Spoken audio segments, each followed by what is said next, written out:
Numerical 2. A circular drum of radius 40 centimeter is initially rotating at 400 revolution per minute. यानी initial velocity angular velocity कितनी है omega I 400 revolution per minute. It is brought to stop after making 50 revolutions. यानी 50 revolutions ये लगाता है, उसके बाद इसको रोक लिया जाता है और इसकी यानी फाइनल वेलोसिटी कितनी हो जाती है 0 रेवोल्यूशन पर मिनट, क्योंकि स्टॉप हो जाता है. What is the angular acceleration and stopping time. तो गिवन हमारे पास क्या है, रेडियस आर गिवन है हमारे पास 40 सेंटीमीटर, इसको सेंटीमीटर की जगह मीटर में करें तो 0.4 मीटर.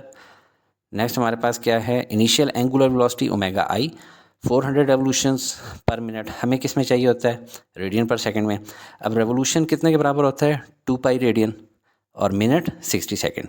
तो 400 multiply by 2 pi radian divided by 60 second. अब 400 multiply by 2 multiply by pi की वैल्यू 3.14 डिवाइडेड बाय 60, इससे हमारे पास वैल्यू आ जाएगी 41.86 रेडियन पर सेकंड. ये इनिशियल एंगुलर वेलोसिटी आ गई है. और फाइनल एंगुलर वेलोसिटी 0 रेवोल्यूशंस पर मिनट या 0 रेडियन पर सेकंड, तो वो हम लोग यहाँ पे लिख लेते हैं. एंगुलर डिस्प्लेसमेंट यानी कितना फासला इसने एंगुलर शक्ल में तय किया 50 रेवोल्यूशंस. आपको पता है ना थीटा की वैल्यू 3 तरह की होती है, या डिग्रीज में या रेवोल्यूशंस में या रेडियंस में. अभी रेवोल्यूशंस में गिवन है तो ये हमने ये लिख ली है, और अगर रेडियंस में इसको कन्वर्ट करना है 1 revolution is equal to 2 pi radian होता है. तो अब इन टर्म्स ऑफ रेडियन सारी बातचीत हो रही है, तो हमने रेडियंस में किया 50 multiply by 2 multiply by 3.14 is equal to 314 radians. मालूम हमने क्या करना है, एंगुलर एक्सेलरेशन अल्फ़ा और स्टॉपिंग टाइम टी. सोल्यूशन की तरफ चलते हैं. याद रखें जब भी ओमेगा एफ ओमेगा आई की बात हो तो फर्स्ट और थर्ड इक्वेशन ऑफ मोशन जहन में आती है, क्योंकि उनमें omega F is equal to omega I plus alpha T और 2 alpha theta is equal to omega F square minus omega I square. आप देखें फर्स्ट इक्वेशन ऑफ मोशन में आपके पास अल्फ़ा भी नहीं है टी भी नहीं है, ये दोनों हमने फाइंड करने हैं. तो लिहाजा ये फ़िलहाल यूज़ नहीं हो सकती, क्योंकि कम से कम एक ही ऐसा होना चाहिए जो कि हम लोगों को मालूम ना हो, बाकी सारी टर्म्स मालूम होनी चाहिए. यही हाल सेकंड इक्वेशन ऑफ मोशन का है. और थर्ड इक्वेशन ऑफ मोशन का देखें तो इसमें सिर्फ हमारे पास अल्फ़ा नहीं है, लिहाजा फ़िलहाल अल्फ़ा हम लोग पहले मालूम कर सकते हैं इस इक्वेशन से. तो इस इक्वेशन को हम लोग पहले यूज़ करेंगे. 2 alpha theta is equal to omega F square minus omega I square. Values put in करेंगे, थीटा की जगह 314, ओमेगा एफ की जगह 0 और ओमेगा आई की जगह 41.86.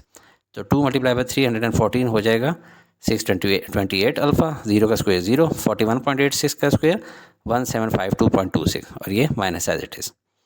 और अब अल्फ़ा करेंगे तो माइनस 1752.26 डिवाइडेड बाय 628 इधर आ जाएगा. अब इसकी वैल्यू आप देखिए माइनस में आ रही है, तो क्यों, क्योंकि डिसेलरेशन है, कम हो रही है. पहले ज़्यादा थी 400 रेवोल्यूशन पर मिनट, अब कम होकर 0 रेवोल्यूशन पर मिनट. जैसे कि ब्रेक लगाते हैं तो गाड़ी की स्पीड कम होना शुरू हो जाती है, इसलिए इसको डिसेलरेशन की वैल्यू में माइनस साइन आ रहा होता है. अल्फ़ा की वैल्यू इससे आ जाएगी -2.79. और यूनिट क्या होगी, वैसे एक्सेलरेशन की यूनिट आपको याद है मीटर पर सेकंड स्क्वायर होती है, इसकी होती है रेडियन पर सेकंड स्क्वायर. तो ये हमारा पहला आंसर है अल्फ़ा. अब हम लोगों ने मालूम करना है टी. अब देखें इससे तो हमें अल्फ़ा मिल गया, अब देखें टी मालूम करना है, तो इन दोनों इक्वेशन में अब हम मालूम कर सकते हैं, क्योंकि अल्फ़ा मालूम हो चुके सिर्फ टी रह के.